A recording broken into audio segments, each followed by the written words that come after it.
മുഖ്യമന്ത്രി വി.ഡി. സതീശനെ വിമർശിച്ച് സമൂഹമാധ്യമങ്ങളിൽ പോസ്റ്റ് ഷെയർ ചെയ്ത സ്കൂൾ പ്രിൻസിപ്പലിന് suspension. Thiruvananthapuram Attingal government boys higher secondary school principal Javad സുബൈറിനെയാണ് സസ്പെൻഡ് ചെയ്തിരിക്കുന്നത്. വിരമിക്കാൻ 2 ദിവസം മാത്രം ബാക്കി നിൽക്കുകയാണ് നടപടി. ഹരി, 2 ദിവസം കൂടി ക്ഷമിക്കാമായിരുന്നു, കാത്തിരിക്കാമായിരുന്നു. പണി വാങ്ങിച്ചു കിട്ടി അവസാന നാളിൽ.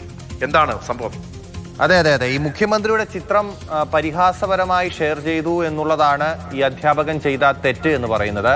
അത് ചൂണ്ടിക്കാട്ടി യൂത്ത് കോൺഗ്രസിലെ ഒരു നേതാവാണ് പോലീസിൽ പരാതി നൽകിയത്. പോലീസ് ഇതുമായി ബന്ധപ്പെട്ട FIR ഇടുകയും ചെയ്തു, ഇതുമായി ബന്ധപ്പെട്ട് കേസ് എടുക്കുകയും ചെയ്തിട്ടുണ്ട്. അപ്പോൾ സ്വാഭാവികമായിട്ടും അദ്ദേഹത്തിനെതിരെ നടപടി വന്നിരിക്കുകയാണ്.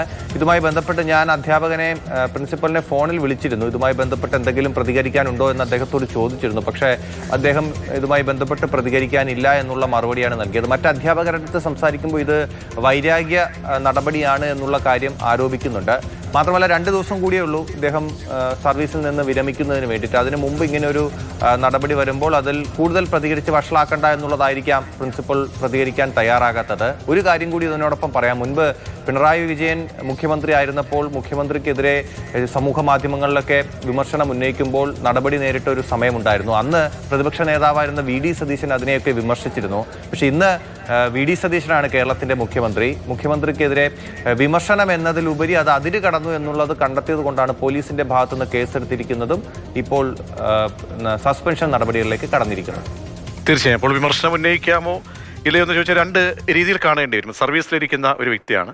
സ്വാഭാവികമായും അതിലൊരു നടപടിയുടെ ഗ്രൗണ്ട് ഉണ്ട് എന്ന് സർക്കാരിന് പറയാം. പക്ഷേ അതേസമയം നേരത്തെ ഹരി ചൂണ്ടിക്കാട്ടിയതുപോലെ തന്നെ നേരത്തെ പ്രതിപക്ഷ നേതാവായിരുന്ന വി.ഡി. സതീശൻ ഇത്തരം സമീപനങ്ങളിലൂടെ, LDF സർക്കാരിൻ്റെ സമീപനങ്ങളോട് സ്വീകരിച്ച നിലപാട് തിരിച്ച് തന്നിലേക്ക് വരുമ്പോൾ എങ്ങനെയെന്നുള്ളതാണ് വളരെ കൗതുകത്തോടെ നമ്മൾ വീക്ഷിക്കേണ്ടി വരുന്നത്.